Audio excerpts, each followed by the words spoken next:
Hey everyone, welcome back. Today, we're peeling back the curtain on a week that's been nothing short of transformative for the Bates family. We're witnessing a beautiful convergence of motherhood across 3 generations. Whitney's raw grit just 10 days after birth, Kelly Jo's sentimental deep dive into family history, and Katie's heart-wrenching return to her roots. There's so much to unpack, including some sliding doors moments about family names you won't believe, so let's get into it. The atmosphere in Tennessee right now feels like a perfect storm of celebration and reflection.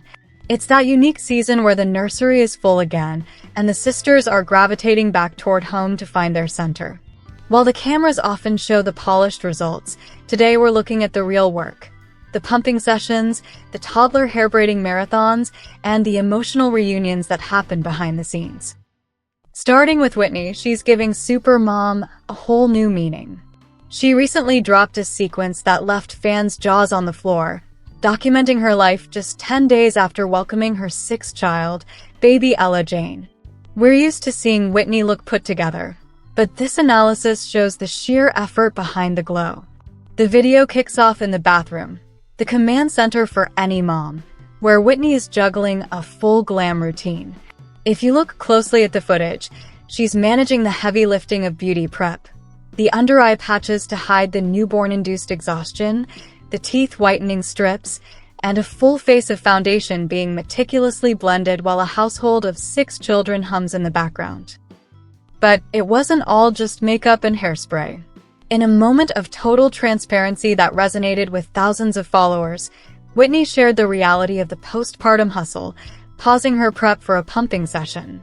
Seeing her hold up those 2 full bottles of liquid gold before even getting into her dress was a powerful nod to every nursing mom out there. It reminds us that even when the cameras are about to roll for a professional shoot, the biological demands of a 10-day-old infant come first. She wasn't just getting herself ready, she was acting as the lead stylist and creative director for the whole crew. We saw her in the bathroom, patiently taming Bradley's hair with practiced hands and then shifting focus to the girls. The level of detail here is incredible. She's seen intricately braiding Casey's hair and then moving on to the younger daughters, ensuring that every single one of the 6 kids had a cohesive, photoshoot-ready look before they ever stepped foot out the door. It's a marathon of hair elastics and hairspray that most people would find daunting even without a 10-day recovery period from childbirth. This level of dedication is exactly why Zach, commenting from their joint at Thebet's Kitchen account, couldn't hide his admiration. He jumped into the comments to say, "I don't see how you do it all, baby," admitting that even he is in awe of her ability to manage the family's needs while preparing for such a high-stakes photo shoot. That public validation from Zach really highlights the partnership they've built. She handles the aesthetic, the styling, and the fine-tuned logistics of the children's appearances, and he's right there as her biggest fan, acknowledging the sheer resilience it takes to navigate life as a mother of 6. The results of that effort were breathtaking once they reached the location. Under the professional lens of Mary Beth, the family headed to a lush, sun-drenched meadow. Whitney looked radiant in an off-the-shoulder floral dress that perfectly captured the spring renewal vibe of the shoot. But it was baby Ella Jane, or EJ as the family is affectionately calling her, who truly stole the show. EJ was the ultimate tiny model, wrapped in a white knit sweater with oversized wooden buttons and a delicate sunflower headband. In the behind-the-scenes shots Whitney shared, you can see EJ flashing a little smile and even sticking her tongue out, appearing completely content in the middle of a field. It's a flawless start for the newest member of the family, but the history of how we got here is even more interesting when you look at the naming traditions in the Bates family. While Whitney was celebrating her new life, Kelly Jo was busy honoring the family's spiritual anchor, Erin. In a massive birthday tribute, Kelly Jo shared a photo journal that acted as a virtual time machine, taking us back through decades of Bates history. This wasn't just a birthday post. It was a curated journey. We saw everything from baby Erin in a floral bonnet to a strawberry blonde toddler on a tricycle, and even rare, grainy shots of her as a young girl playing with a pet rabbit. There were also deeply nostalgic photos of Erin with her father, Gil, and a very young Mama Jane, which really highlights how deep the family's roots go. The most shocking revelation from this tribute, however, was the name secret.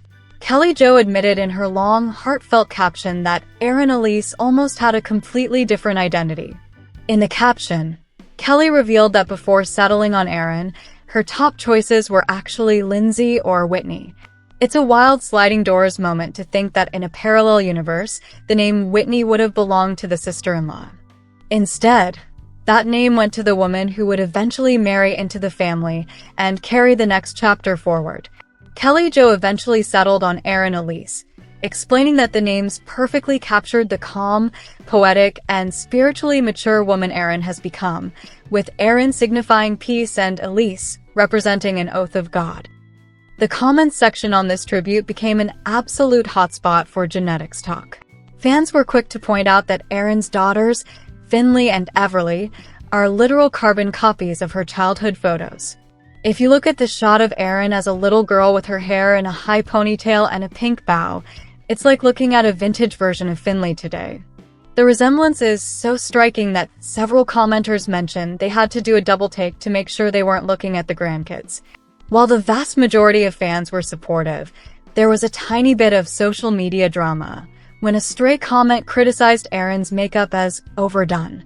But the Bates loyalists and even Kelly Jo's followers immediately jumped in to defend her, pointing out that for a family photo shoot and a major birthday celebration, glam is simply a part of the Bates family tradition. Finally, we have to talk about the emotional payoff we've all been waiting for, Katie's reunion.